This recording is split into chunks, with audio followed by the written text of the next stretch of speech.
বাংলাদেশ আমাদের উচিত শিক্ষা দিয়েছে, ভুল করেও তাদের ছোট দল ভাবা যাবে না। ম্যাচ শেষে একই বললেন পাকিস্তানি খেলোয়াড় শান মাসুদ।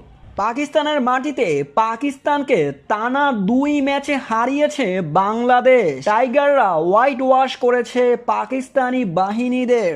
যেখানে পাকিস্তানের আগে কোনো জয়ের রেকর্ডই ছিল না বাংলাদেশের, সেখানে পরপর 2 ম্যাচে বিশাল ব্যবধানে জয় পেয়েছে বাংলাদেশ। হাড়ভাঙ্গা বাংলাদেশকে যেখানে 35 রানেই 6 উইকেট হারিয়ে ফেলেছিল বাংলাদেশ, সেখানেই লিটন মিরাজরা বাংলাদেশকে তুলে ধরে। লিটনের সেঞ্চুরি বাংলাদেশকে আশার আলো দেখায়, তার পাশাপাশি নাহিদ রানার 4 উইকেট বাংলাদেশকে জয়ের কিনারায় নিয়ে যায়।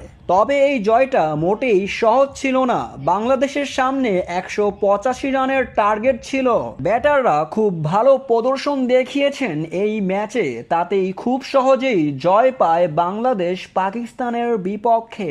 6 উইকেটে হারায় দ্বিতীয় টেস্টে বাংলাদেশ পাকিস্তানকে। তাই তো এবার বদলে যাওয়া বাংলাদেশকে নিয়ে একই বললেন পাকিস্তানের অধিনায়ক শান মাসুদ। তিনি বলেন, এটা আগের বাংলাদেশ নয়, যেই বাংলাদেশকে আমরা চিনতাম এটা আর নয়। তারা ভয় ডরহীন ক্রিকেট খেলে। তাদের যেমন আছে অভিজ্ঞ ব্যাটার এবং বিশ্বমানের বলার, গতিময় বলার আছে তাদের দলে। তবে ম্যাচের ফলাফল বদলে দিয়েছে বলাররা। তার পাশাপাশি নাহিদ রানার কথা না বললেই চলে। তার গতিময় বলার বুঝতেই পারিনি আমরা। বর্তমান বাংলাদেশের টিম কম্বিনেশন খুবই ভালো, তারা যে কোনো প্রতিপক্ষের বিরুদ্ধে শক্তিশালী দল। এমনটাই বললেন পাকিস্তানের অধিনায়ক শান মাসুদ।